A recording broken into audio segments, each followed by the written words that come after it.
Welcome back to In the Kitchen, in my kitchen.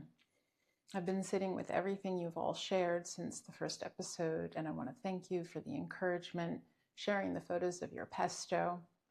And then as I've been thinking about what to create for episode 2, I decided to lean into the season of spring. And with the spring being officially here, we have a shift in our internal rhythms. And to support our overall body-mind well-being, we want to lean into the brilliance of nature and what it's providing for us. And so today we are going to be cooking asparagus, something that's fresh and easily available. What's important to remember here is this isn't about healthy eating. This is more about leaning into alignment. So if you're in a different hemisphere and asparagus isn't available for you now, you can take these principles and apply it to where you're living, the location, the geography, and what season you're actually living in. Asparagus is one of my favorite vegetables. It's tasty and it has so many incredible properties. So in today's episode, we're going to lean into the senses. The springtime is a time where our senses come alive between the blossoms blooming on the trees, the birds singing, the warmth of the sunshine on our skin, and maybe we get our feet in the water by the ocean, or you take a walk in the woods, and just take a look at everything that's blossoming around you. And we're going to use this episode to support you in your own blossoming in a season where the transition from winter to spring can be challenging. And this fatigue that we can feel in this transition from winter to spring is accompanied by the lethargy, the weighted downness of what occurs during the winter months. It's a natural part of the process. And so this leaning into one vegetable only, something that you can switch out if you don't have asparagus available, is something that can support you in rinsing out your entire body-mind so you have a spring in your step, literally and figuratively. So here we go. Asparagus is a natural diuretic. When consumed, they help the body flush out excess salt and fluid, a gentle internal cleaning. Make sure to rinse off all the dirt, top to bottom, and with a fresh towel, dry them off.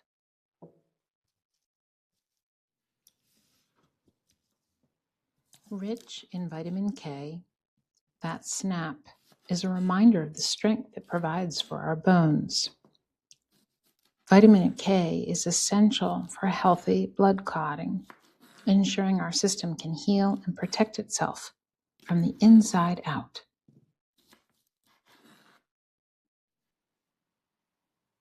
I'm using extra virgin olive oil because the nutrients in asparagus, like vitamin K, are fat soluble. They need fat to be absorbed. Without it, we aren't getting the full value of the vegetable.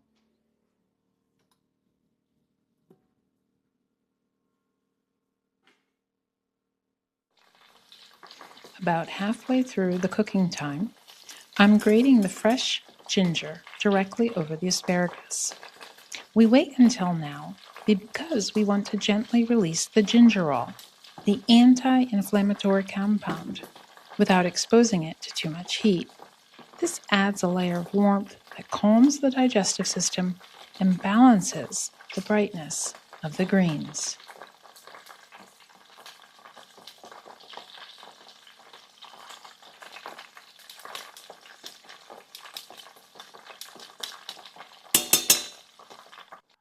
I'm squeezing fresh lemon to add at the very end.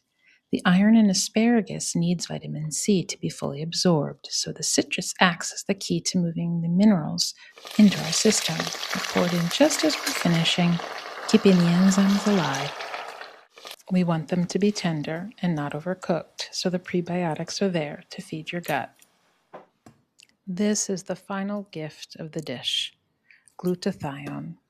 It's the master antioxidant that helps the body detox and regenerate, perfect for the spring. It's not just a side dish, it's a simple way to support your overall body-mind well-being.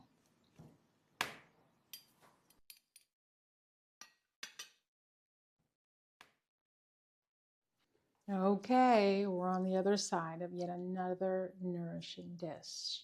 Simple and easy. Extra virgin olive oil helps with the absorption. Freshly grated ginger adds warmth, and the lemon juice. So if you don't have asparagus, you can switch out the vegetables. You can use carrots if you'd like, fennel, green beans, celery, zucchini, broccoli. The principles stay the same.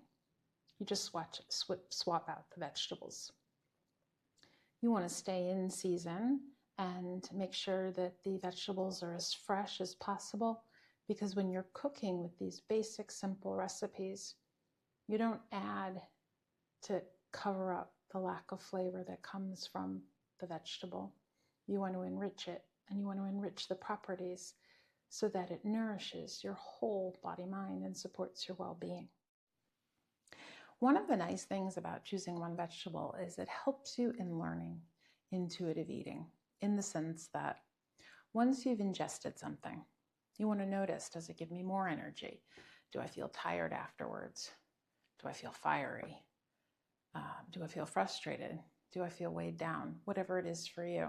And so by choosing one simple food at a time, you can notice how it impacts your whole well-being, energy levels, mood, sleep, 5 hours after, 12 hours after, 24 hours after.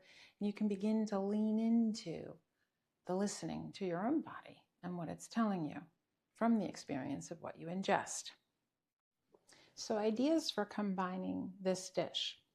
If it's daytime, you could make some protein, maybe some fried eggs with fresh sage leaves in olive oil. If it's evening time, you can combine it with a nice pasta, potatoes, or rice. So, as I always say to all of the people I work with and all of the people that are in my life, don't try this out and believe me just based on my word. Try it out, live into your own experience, and then let me know how it makes you feel. Do your energies rise? Does your mood rise? Do you feel vibrant? Do you feel nourished?